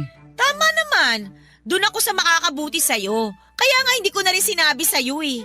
Nakita mo kung paano ako nasaktan at nasira nung iniwan niya ako. Yun yung isang bagay na kailangan mong pagdaanan para maging matatag ka. O di ba matatag ka na ngayon? Pero natanong mo ba kung masaya ako? Choice naman natin maging masaya eh. Ikaw lang naman tong pumipigil sa sarili mo na gawin yon. Ang higpit pa rin kasi ng hawak mo sa kanya. Ang tagal niya nakawala sa'yo eh. Nakabitiw na ako sa kanya no. Talaga ba? Bakit hindi ka na nagkaroon ng karelasyon pagkatapos ni Mitch? Hindi lang ako interesado sa mga nakikilala ko. Sus! Okay, Mitch ka pa rin talaga interesado. Ano ba ang hula ko kung bakit ako iniwan ni Mitch noon? Sabi nila, age doesn't matter, hindi ba? Sa amin naman ni Mitch ay wala naman talagang kaso ang kaibahan sa edad namin. Hindi naman ako minor de edad nang maging kami. Oo, at 5 taon ang tanda niya sa akin pero hindi yon nahalata sa amin, Papa Dudut. Magaling kasi kaming magdala. Pero hindi yon nakita ng ibang tao sa paligid namin. Mga taong ayaw sumuporta at gusto lang lagi ang mangpuna. Sa mga unang buwan namin na magkarelasyon ay marami ang nagtaas ng kilay sa kung bakit ako ang pinatulan ni Mitch. Bakit daw parang naghanap lamang siya ng batang kapatid. Sinasabi nila na kapag tumagal daw ay ipagpapalit ko siya sa mas bata sa kanya. Nung una ay nagagawa lang namin yon na pagtawanan pero nang tumagal at paulit-ulit na ay narindi na ng tuluyan si Mitch. Dahil nga sa patong-patong na mga nang-i-issue sa aming dalawa ay naapektuhan na ng tuluyan si Mitch. Kaya kahit konting pagkakamali ko sa relasyon namin ay lagi na lamang niyang pinagdidiinan ng mga yon at pinapansin. Nung una ay sinubukan ko namang unawain dahil alam kong higit kanino man ay siya ang pinaka-apektado. Kaya lang, Papa Dudut, ay napapagod din ako at nauubos ang pasensya tulad ng ibang tao. Umiiwas na ako sa kanya sa tuwing mainit ang ulo niya sa akin dahil sa mga maliliit na bagay at pagkakamali ko. Doon siya mas lalong naggalit sa akin. Gusto ko lang namang makaiwas sa away namin pero minasama ata niya ang mga yon. Iyon ata ang naging dahilan para hiwalayan niya ako. Ata.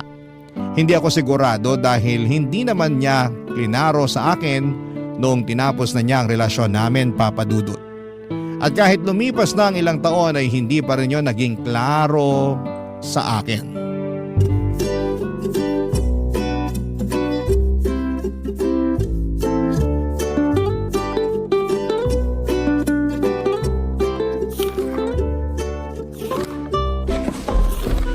Hoy, Ate Nila, bakit mo binubuklat yung yearbook mo ng high school? Masama ba? Ikaw nga binuklat mo yung mga love letter ni Mitch sa'yo eh. Ginudge ba kita? Oo kaya, Di sorry. Ikaw kasi, na-curious ako bigla sa past. Napaharap tuloy ako sa yearbook ko. dami mo sigurong naaalalang memories no? Ilang libo ka mo. Para akong bumalik sa pagkabata eh. Bigla ako naalala yung ex mo. Patingin nga ng picture niya. Si Ramon? Ay naku, wala na rito, ginupit ko na. Walang lugar ang mga manloloko sa yearbook ko, no? Bitter ka pa rin ba? Ilang taon na rin naman. Patawarin mo na. Tanungin kita, kapag nalaman mo bang niloko ka ni Mitch noon, mapapatawad mo ba siya? Teka, niloko ba niya ako? Hypothetical question lang naman kasi, ano ba? Hindi nga. Niloko ba niya ako? Kaya ba niya ako iniwan? Hindi kanya niloko, no? Seryoso siya nun sa'yo. Kahit na ang daming pogi at kaedad niya ang lumapit sa kanya dati, ikaw pa rin ang gusto niya. Hindi ko nga alam kung anong meron sa'yo, bakit baliw na baliw si Mitch sa'yo noon eh. Ikaw lang naman tong walang bilib sa kapugian ko eh. Mas bilib ako sa kayabangan mo. Huwag ka nga masyadong bilib sa itsura mo. Kung alam mo lang kung gaano kagwapong naging boyfriend ni Mitch nung high school kami, no? Manliliit ka talaga na parang pasensya ko sa'yo. Thank you sa pangdadaw ng confidence ko ha. Mabuti ka talagang ate. Galing! Binabagsak ko lang yung kayabangan mo. Aba, Patingin nga ng mga naging boyfriend ni Mitch dati. Ako ang huhusga. wag na. Baka lalo ka lang manliit. Patingin na, dali. Sige, gusto mo talaga ha? Sige. Ito, nakikita mo tong tisoy na to. Valedictoria namin nung high school to. At siya rin ang first love ni Mitch. Teka, lugi naman ako dyan. First love yan eh. Tsaka mas gwapo sa ito, no? Ngayon, kumusta ang pagkabilib mo sa sarili mo, ha? May natitira pa ba? Wala naman sa itsura pag nagmamahal ka. Sabay kabig ka ng ganyan ngayon. Pero matanong ko lang, sino sa tingin mo yung mas minahal niya sa amin? Gusto ko sanang durugin ka pero... Ikaw yung mas minahal ni Mitch. Paano mo nasabi?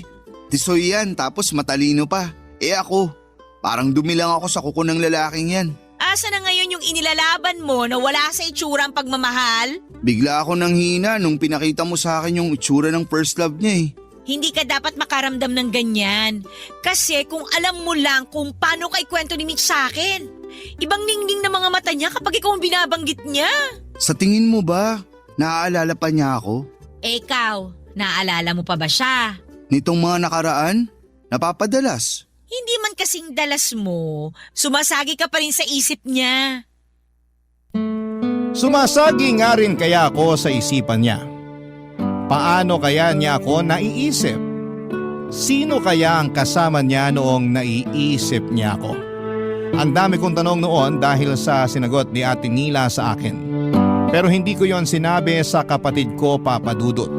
Tumahimik na nga lang ako at pasimpleng nagbiro na mas maapil ako sa naging boyfriend ni Mitch noong high school. Hanggang sa magpalit na kami ng topic at sinarado na rin ni Ate Nila ang yearbook niya. Pagkatapos noon ay iniwan niya ang yearbook sa mesa dahil biglang tumunog ang cellphone niya. Nang makalayo si Ate Nila para sagutin ang tawag ay siya namang pagdampot ko sa yearbook at pagbuklat kung saang pahina nakapaskil ang magandang larawan ni Mitch. Napangiti ako nang mapunta sa pahina na yon, Papa Dudut. Napakaganda ni Mitch habang suot ang kanyang toga. Kahit nga black and white lamang yon, pero litaw pa rin ang kagandahan niya. Lumabas ang magkabilang beloy sa kanyang maumbok na mga pisngi. Napakaganda ng kanyang pagngiti. Simple lang ang mukha niya at walang halong kolorete. Iyon na yon ang babaeng natutunan kong mahalin ng una kong makilala. Kumusta na nga kaya siya? Muli na naman akong nagtanong sa isipan ko. Ngumiti akong muli nang maalala ko kung gaano siya kaganda at nawala rin ang ngiting yon. Nang maalala ko kung gaano kasakit nang bitawan niya ang mga salitang ayoko na. Dahil doon ay sinarado ko nang muli ang yearbook ni Ate Nila at nilapag yon sa mesa. Tumayo na ako para pumasok sa kwarto ko. Pero napalingon akong muli at sinarado kong yearbook ng ate ko. Tulad ng yearbook na yon ay tuluyan na rin kayang naisara ang love story namin ni Mitch. Papa Dudut. Barangay Love Stories. Barangay Love Stories. Sinubukan kong hanapin si Mitch sa Facebook. Pero nahirapan akong gawin yon, Papa Dudut, hanggang sa naisipan kong hanapin ang mga kakilala kong kamag-anak niya. Ang pinaka-close niyang pinsan ang una kong hinagilap. Hindi naman ako nahirapang gawin yon at sinubukan kong i-check kung friend dito si Mitch sa kanyang Facebook account. Pero hindi. Kaya naman naglakas na ako ng loob na i-message ang pinsan ni Mitch para malaman kung nasaan na siya. Doon ko nalaman na wala ngang Facebook si Mitch at tanging cellphone number lamang nito ang ibinigay sa akin. Pasimple ko na nga ring inalam kung may asawa na ba si Mitch at laking saya ko nang malaman kong kakahiwalay lang pala ni Mitch sa kanyang naka-live-in. Papa Dudut, wala po akong sinayang na oras. Agad kong tinext si Mitch at nagpakilala. Wala pong isang oras ay nakatanggap na ako ng reply sa kanya. Magiliw si Mitch na nakipag-usap sa akin. Hindi ko pa naman siya nilandi noon. Tinatansya ko pa rin siya, Papa Dudut. Siyempre, galing lamang siya sa hiwalayan at ayoko namang mabigla siya sa pagpaparamdam ko. Kahit sa totoo lang ay nai-excite na akong muling makita kung may pag-asa ba kaming magkabalikan, lalo't pareho na kaming single na dalawa. Kahit naman tinatansya ko na siya noon ay gumawa pa rin ako ng paraan para mabilis kong malaman kung may pag-asa kaming dalawa. Wala akong inaksayang panahon at nakipagkita ako sa kanya para maramdaman kung may pag-asa ba akong muli sa kanya. Maswerteng pumayag naman siya, Papa Dudut. Nagkita kaming dalawa sa dati naming tambayan. Doon yon sa isang bakery na may masarap na bentang peanut butter. Yun ang paborito naming palaman sa malambot na monay na benta nila na sinasabayan namin ng buko juice na maraming yelo.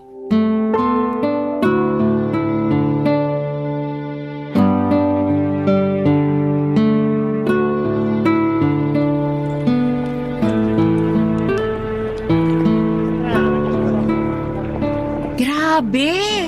Iba talaga ang lasa ng peanut butter dito. Ang creamy, nakakamiss. Sana all nami-miss. Masyado akong nakafocus sa lasa ng peanut butter. Kaya hindi ko muna papansinin yung pagpapasana all mo. Ang hina ako naman sa'yo. Gusto ko lang namang malaman kung na-miss mo rin ako tulad ng pagka-miss mo dyan sa peanut butter. Hindi ko na kailangang sabihin yon. Habang nagpapalaman ako ng peanut butter kanina, bigla akong na-miss nung mga panahong magkasama tayo rito. Lalo kapag malakas ang ulan. Ang sarap kasing tumulala sa bintana habang umuulan. At habang umangata ng monay na may peanut butter. Tapos sasabayan pa ng buko juice na maraming yelo. Tapos nagmamadali na akong iatid ka pa uwi kasi tumatawag na ang nanay mo. Nirason mo pa ang nanay ko, gusto mo lang naman magbanyo. Ang lakas kasi makasira sa tiyan mo ng peanut butter at malamig na buko juice. Kahit alam kong red flag sa akin ang combo na yon, gusto ko pa rin. Alam mo kung bakit? Kasi alam mong paborito ko ang combo na yon at gusto mo akong sabayan. Kahit masira pa ang tiyan ko. Pwede naman kasing magkape ka na lang kaysa sabayan mo pa ako sa buko juice eh. Masama bang piliin kong makasabay ka sa mga paborito mong pagkain? Ayan, yan na yan. Ang alin? Diyan mo ako nadali. Lagi mong inuuna yung gusto ko kahit makakasama pa sa'yo. At handa akong ulitin yun ngayon. Jerry. Mitch, alam ko kagagaling mo lang sa iwalayan. Hindi naman kita minamadali. Gusto ko lang malaman mo na walang nagbago. Ito pa rin ako. Gusto pa rin kita. Alam mo bang ikaw ang huli ko? Huli? Una't huli. Ang hirap ko bang palitan? Ang hirap mong tumbasan. Wala ka pa ring pinagbago. Kuha mo pa rin ako sa mga ganyang linya mo. Mabuti naman. Akala ko nangalawang na ako eh. Ako nga ata nung nangangalawang na eh. Di ko na alam kung paano sasagot sa mga ganyang linyahan mo. Di ko na alam paano magpaligaw. Magtulungan na lang tayo sa ligawan. Dapat lang naman. Kahihiwalay ko lang, Jerry eh. Pero hindi naman ibig sabihin nun eh. Hindi ka na dapat sumubok ulit. Sumubok na ako sa'yo noon. Ano nangyari? Natalo lang tayo pareho. Natapos lang din. Baka naman iba na ngayon. Ganyan ka kakampante? Oo. Kasi hindi naman tayo pagtatagpuin ng tadhana ngayon kung wala lang to. Pinagtagpo tayo ng tadhana kasi pinilit mo. Kinulit mo pa talaga yung pinsan ko para sa cellphone number ko ha? Kasi ganun ako kapursigido na may tadhana ka na sa akin ngayon. Pinalagpas kita noon. Hindi ko na ata makakaya kung makakawala ka pa ngayon. Hindi mo siguro ako titigilan hanggat hindi ko binubuksan ang pinto ko para sa'yo, no? Pinto at bintana. Hihintayin kong parehong magbukas. Sa ngayon, pwede bang bintana lang muna?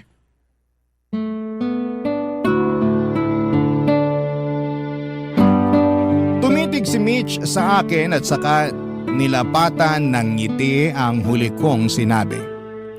Alam kong umepekto sa kanya ang mga salita ko, Papa Dudut. Alam ko na kasing sa salita ko siya nadadaan kahit noon pa man. Yun din ang ginamit ko sa panliligaw ko sa kanya at maswerteng nagbukas ang kanyang bintana na sumabay sa kanyang pinto. Tuluyan na niya akong pinapasok muli sa kanyang buhay at buong puso akong nagpapasalamat sa ikalawang tsansa na naibigay niya sa akin para madugtungan ang naputol naming pagmamahalan. Wala akong sinayang na oras habang magkasama kami, Papa Dudut. Hindi ko pinaramdam sa kanya na mali ang desisyon niyang muli akong papasukin sa buhay niya. Minahal ko siya higit pa noon. Pinakita ko sa kanya na sa pagdaan ng taon ay nagmature na ang pagmamahal ko para sa kanya. At pagkakataong yon, nagtiwala na siya sa akin na hindi katulad noon. Mabilis ang lumipas na mga buwan. Naging masaya kaming pareho at ayon sa kanya yun ang unang beses na naging masaya siyang muli matapos ang hiwalayan nilang mag-asawa.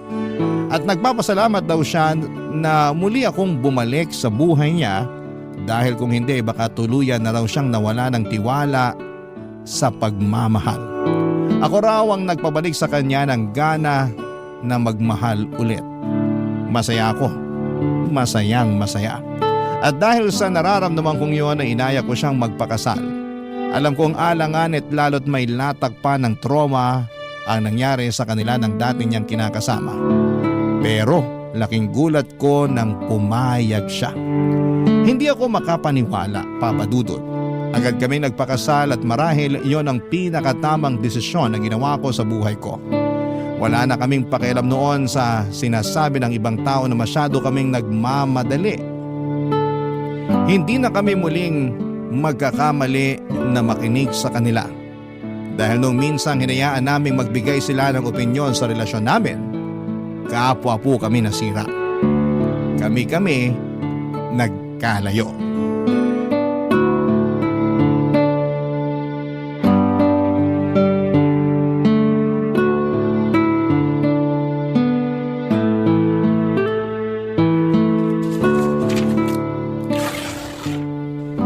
Dahan-dahan ka sa pagbubukas ng mga regalo natin, ha?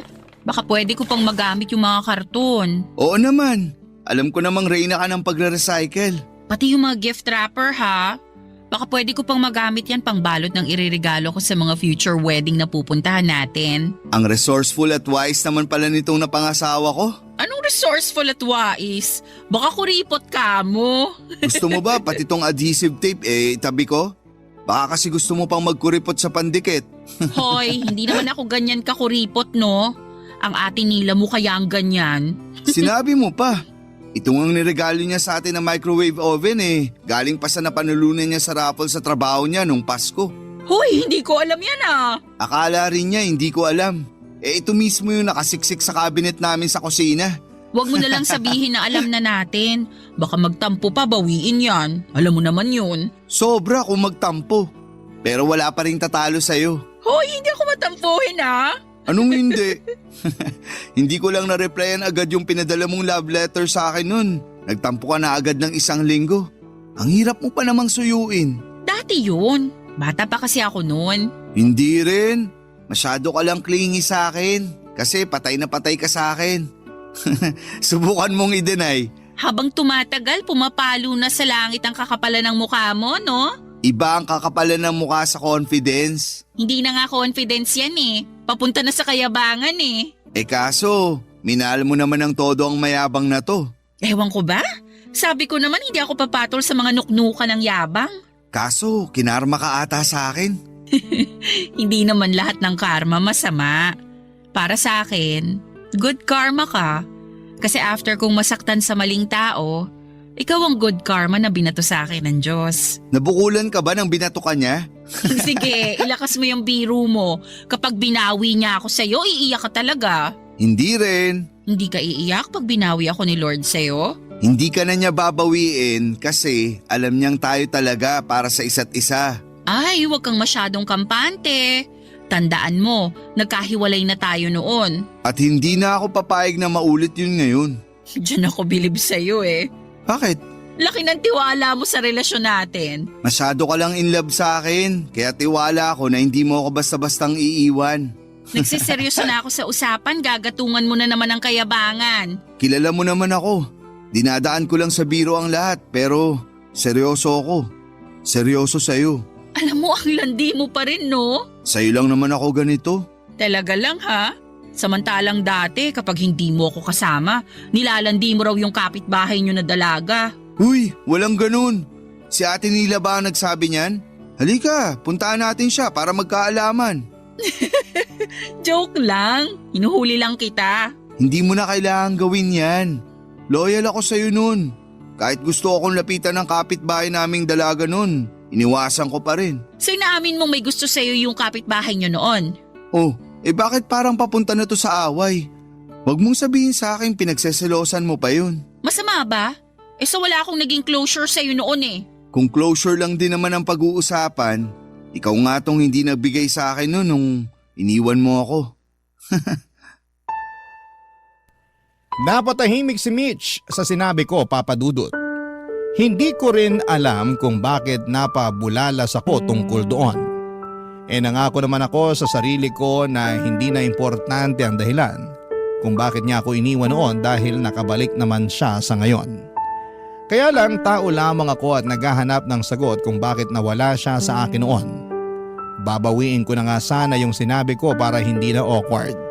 Nagkunwari na lamang ako na pinagpapatuloy na ang pagbubukas ng regalo. Kaya lang ay hindi na ibalik ang dating masayang energy namin. Kaya naman hinawakan ni Mitch ang mga kamay ko para ibigay sa akin ang closure na ilang taong ko ring hinahanap. Pinatigil niya ako sa pagbubukas ng mga regalo.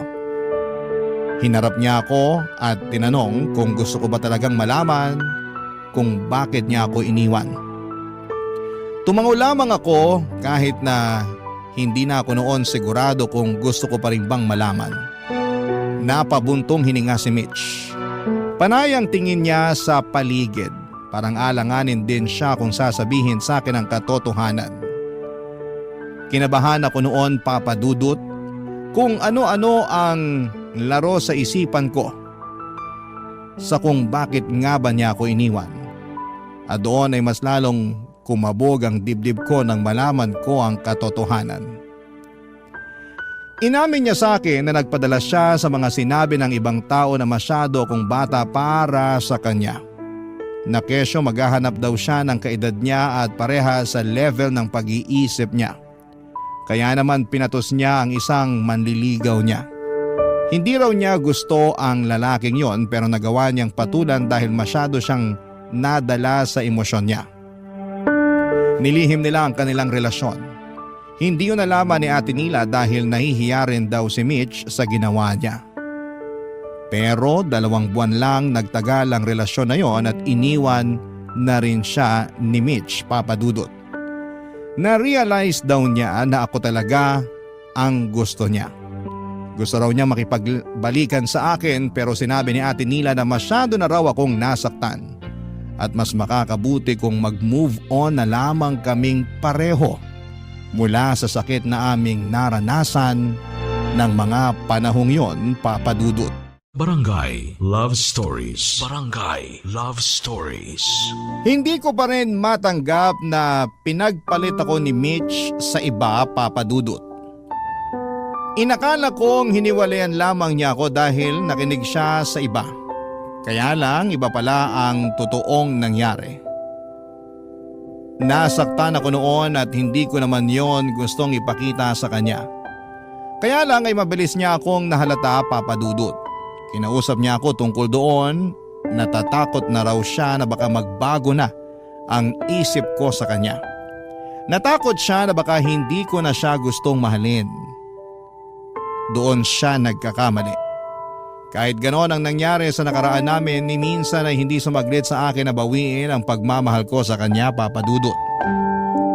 Nakonsensya tuloy ako dahil ramdam ko ang takot sa mga mata niya habang nagtatanong kung balak ko na ba siyang iwanan. Hindi ko siya pwedeng iwan, Papa Dudut. ayoko. Alam ko sa puso ko na siya na ang huling tao na gusto kong makasama. Naapektuhan lang talaga ako sa inamin niya at nabigla lang naman. Hindi ko lang din kasi inaasahan, kaya naman sinubukan kong bumawi para iparamdam sa kanya na hindi importante ang naging kasalanan niya sa akin sa nakaraan. Gusto kong bumawi sa kanya sa kasalukuyan. Gusto kong ipakita sa kanya na baliwala ang pagkakamali niya. Siya ang pinakaimportanteng meron ako at handa ko yung ipakita sa kanya, Papa Dudut. Kaya naman minadali kong gumawa ng paraan para maiparamdam sa kanya na hindi siya dapat mangamba na iiwan ko siya. Yun ang pinakahuling gagawin ko. Nawala na siya noon at alam ko kung gaano yon naging mahirap para sa akin. Kaya naman gagawa na ako ng paraan para hindi na yon maulit pa, Papa Dudut.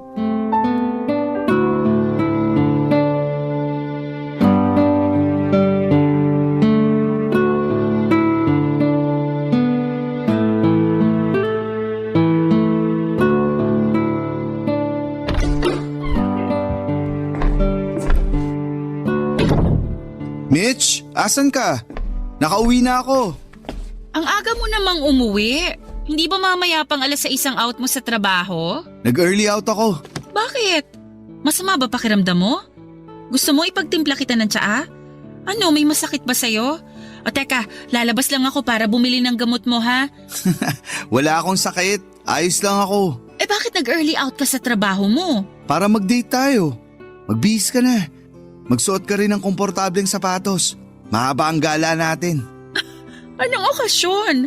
Katatapos lang naman ang monthsary natin. Hindi naman natin birthday. Anong meron? Kailangan bang may okasyon para i-date ko ang paborito kong asawa? Paboritong asawa?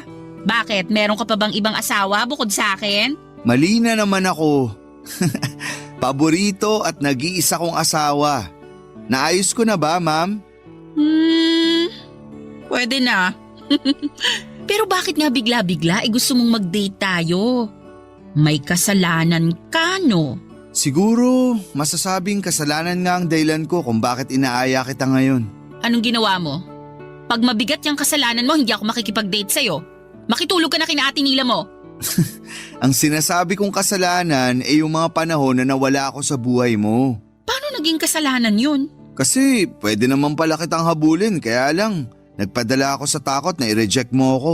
Hindi pa rin kasalanan yun. Ako nga tong may kasalanan sa'yo eh. Kaya nga nahihiya pa rin ako ngayon. Okay na yun. Wala na sa akin ang nangyari noon. Wala na ba talaga? Pero bakit pakiramdam ko? Ayaw mo pa rin makalimutan yun. Hindi ko naman na makakalimutan yun. Pero kaya ko mabuhay kahit meron yun. Sure ka? Baka isang araw isumbat mo yun sa akin. Kailan ko ba sinumbat lahat ng nagawa ko para sa'yo? Baka lang kasi… Kung ganyan ang iniisip mong gagawin ko, nakakasama naman pala ng loob. Gusto ko lang naman bumawi sa mga panahon na nagkaiwalay tayo. Sorry na. Pero hindi mo naman talaga kailangang bumawi. Hindi pwede. Marami na akong plano para sa atin. Talaga? Anong mga plano yan? Balak ko, magbakasyon tayo. Out of town. Hindi ko pa naman nagagalaw ang leave credits ko. Kahit saan mo gustong pumunta, pupuntahan natin. Libre ko.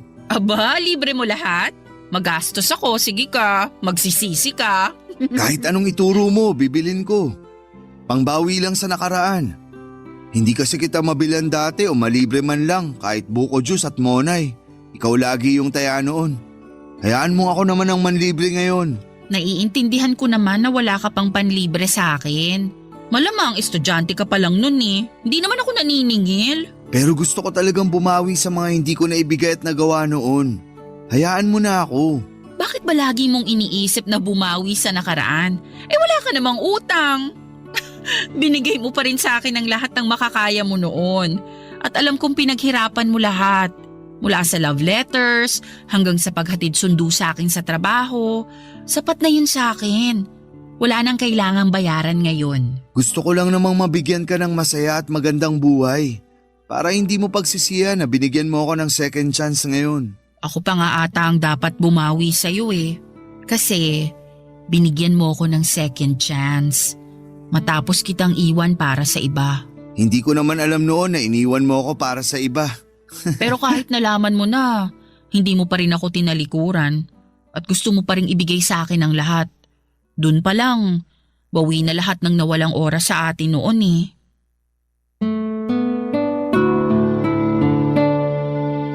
Hindi ako makapaniwala kung gaano ako kaswerte na magkaroon ng chance para marinig ang mga salitang yon mula kay Mitch.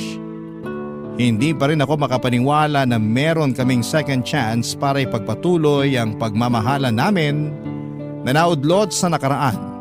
Baka nga kinailangan naming pagdaanan ng hiwalayang yon para malaman namin na kami ang itinakda ng Diyos. Niyakap ko siya dahil hindi ko na alam kung ano pa ang isasagot ko. Parang masyadong perfect ang mga huling sinabi niya, Papa Dudut. Hindi ko na yon madudugtungan pa. Kaya dinaan ko na lamang sa yakap para iparamdam sa kanya na masaya akong narinig sa kanya na sapat na ang lahat. Pero kahit na ganoon pa man ay hindi pa rin niya ako napigilan na ibigay sa kanya mga bagay na hindi ko nakayanang ibigay noon. Hindi na ito para bumawi lang. Ginawa ko na yon para makita niya kung gaano ko siya kamahal. Sa paglipas pa ng mga buwan ay naging masaya ang relasyon naming dalawa, Papa Dudut. Wala kaming naging pagtatalo. Ito talaga ang relasyong pangarap at kinaiinggitan ng lahat. Kaya buong puso akong nagpapasalamat na meron ako ng ganitong klase ng relasyon. At pinangako ko sa sarili ko na kahit na anong mangyari, hindi ko ito sasayangin. Minsan ang nawala si Mitch sa akin. Hindi pwedeng maulit yon. Ang mga dating nagduda sa relasyon namin ngayon ay sila na mismo ang nagsasabi ng sana all. Sila na mismo ang nagpapakita ng suporta. Bigla silang naniwala na totoo ang pagmamahalan naming dalawa. Kabilang na doon si Ate Nila at hindi naman kontra si ate noon sa naging relasyon namin. At maski na ang pagbabalikan namin. Pero may takot lang siya na masaktan kaming dalawa sa proseso ng pagmamahala namin. Ayaw niyang makita ang dalawang mahalagang tao sa kanya ay kapwa masasaktan dahil sa pagsugal muli sa pagmamahal. Tinanggal namin ang mga takot na yon nang dalawin niya kami sa aming bahay, Papa Dudut.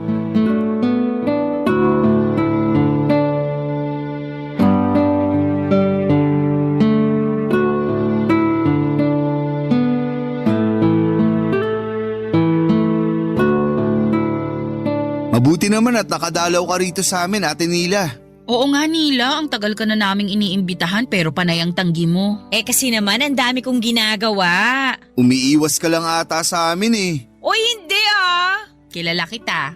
Pag nanlalaki ang mga mata mo at kinakagat ang labi mo, ibig sabihin guilty ka. Siguro ngayon lang nagsisink in sa akin na nagkabalikan na kayong dalawa. At hindi na kami magkakaiwalay pa. I love you, Mitch, ha? Palagi. Huwag mo nga nilalandi sa harapan kong best friend ko, Jerry, ha? Nakakakilabot. Ba, hindi ka pa rin ba sanay? Dati pa naman nakikita mo na kaming naglalambingan. Akala nyo ba nasanay na ako noon? Panay kaya ang iwas ko sa inyo kapag nakikita ko kayo naglalambingan? Mas lalo ngayon, no? Masanay ka na kasi hindi na to hihinto. Hindi na kami maghihiwalay. Ganyan din naman ang sinabi nyo sa akin noon eh. Sabi nyo kahit anong mangyari, hindi kayo maghihiwalay. Magtiwala ka na sa tibay ng relasyon namin ngayon. Wala na tong gibaan. Alam nyo, bigla ako may naalala. Kung mapapahiya lang kami sa alaala na yan, wag mo nang ituloy. Nakakahiya naman talaga kayo noon, no? Ang OA yung pareho. Tapos masyado pa kayong madrama.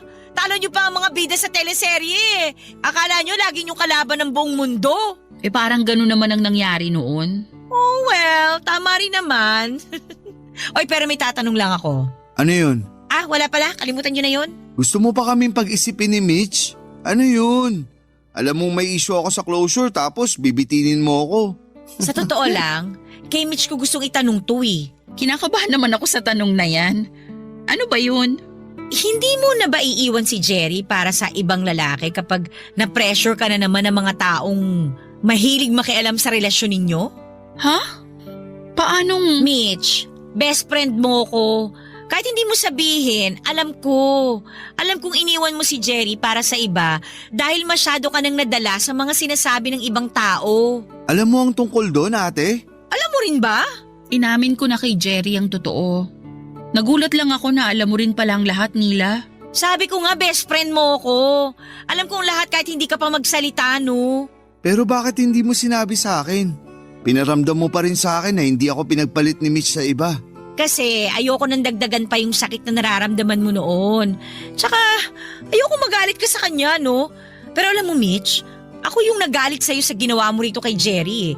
Hindi ko lang pinaramdam sa kapatid ko pero alam mo talagang naku, gigil na gigil ako sa'yo noon.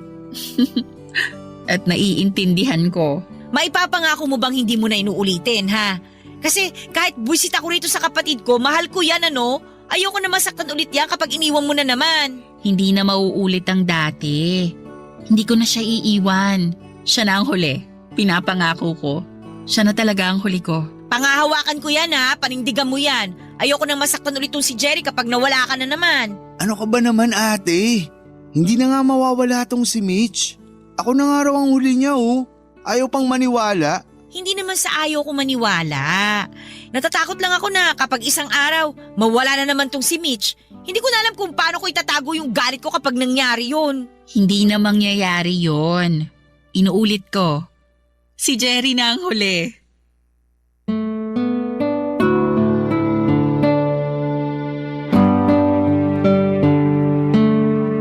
Papadudot hinawakan ni Mitch ang kamay ko at tinignan ako habang sinasabi ang mga salitang yon.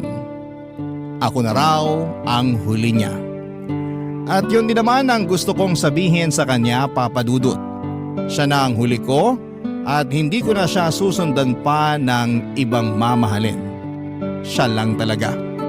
Kami na ang huli sa isa't isa. Nang makampante si Ate Nila sa mga sinabi ni Mitch ay saka ito ngumiti sa amin. Niyakap niya si Mitch ng napakahigpit. Matagal ding nagkaroon ng lamat ang pagkakaibigan nila dahil sa pagtatapos ng relasyon namin ni Mitch. At masaya ako na tuluyan na silang nagkaayos na dalawa. Saglit pang nanatili si Ate Nila sa bahay bago nagpaalam sa amin para umuwi na. Hinatid namin siya ni Mitch hanggang sa kanto namin. Hinintay namin siyang makasakay ng taxi bago kami nagpasyang bumalik ng bahay. Magkahawak kamay kami ni Mitch habang naglalakad pa uwi. Hanggang sa biglang makaisip si Mitch ng pwede naming gawin. Sinabi niya na natatakam daw siya ng monay na may peanut butter at saka buko juice na maraming yelo. Nagmadali kaming pumunta sa paborito naming bakery at maswerte kaming hindi pa yon nakapagsara kaya nakapag-order pa kami. Alam kong sasamang muli ang tiyan ko dahil pinagsabay ko na naman ang monay at buko juice pero wala akong pakialam. Masyado akong lumulutang noon sa saya dahil sa pagmamahal ko kay Mitch. Nang matapos kaming kumain ay inaya niya akong maglakad at tunguhin ang paradahan kung saan madalas ko siyang hinahatid at sinusundo pagkatapos ng kanyang trabaho. Ilang libong alaala ang nagbalik sa amin ang mga oras na yon. Kahit sabihin pang saglit na panahon lang kaming naging magkarelasyon noon. Nang magtinginan kaming dalawa ay doon ko naramdaman kung gaano ko gustong ialay ang buhay ko sa kanya. Sobrang mahal ko siya, Papadudot. Hindi ko napigilang hawakan ang kanyang mukha at ulitin ang pangakong siya na ang huli para sa akin. Ngumiti siya at inulit din ang mga katagang yon sa akin. Ako na raw ang kanyang huli. Nagkatotoo naman ang pangako niyang yon. Ako na nga ang kanyang naging huli. Dahil isang araw muli na naman niya akong iniwan. At sa pagkakataong yon alam kong hindi na siya babalik pa. Hindi niya ako pinagpalit sa iba pero sa Diyos na ang bumawi sa kanya. Sobrang sakit noon para sa akin. Akala ko sa pangalawang pagkakataon ay magiging masaya at mahaba na ang pagsasama namin, Papadudot. Pero tulad ng dati ay parang pinatikim lang sa akin ang kaunting saya kasama siya. Dahil sa huli, babawiin din siya. Ilang buwan nang sumakabilang buhay si Mitch, Papa Dudut, at hanggang ngayon ay wala pa rin closure sa akin ang pagkamatay niya. Hanggang ngayon, patuloy pa rin ang pagtatanong ko sa Diyos. Bakit niya binawi si Mitch? Bakit niya ibinalik si Mitch sa akin gayong balak din pala niya kaming paghiwalayin? Mas matatanggap ko pa siguro kung pinagpalit na lamang niya ako sa ibang lalaki. At least alam kong andyan lang sa paligid at pwede ko pang mahalin sa malayo. Pero iba na yung kaso namin sa ngayon, Papa Dudut. Walang kahit na anong sasakyan ang maghahatid sa akin patungo sa kanya. Walang kahit na anong mamahaling telepono ang pwedeng makatulong para makausap ko pa siya. Wala na. Oo, at ako ang kanyang huli, pero napakasakit isipin na hindi ko naman maramdaman kung gaano ako kaswerte na ako ang lalaking huli niyang minahal dahil hindi ko naman siya mahahawakan at nalalapitan. Ako man ang huli, pero bakit ang hirap? Ang hirap makita ang kagandahan ng mga salitang yon, lalo't hindi ko na siya pwedeng makaharap pa sa ngayon. Maraming salamat po sa pagdadalamhati at pagbasa ng aking liham. Ang inyong kapuso at kabarangay forever, Jerry.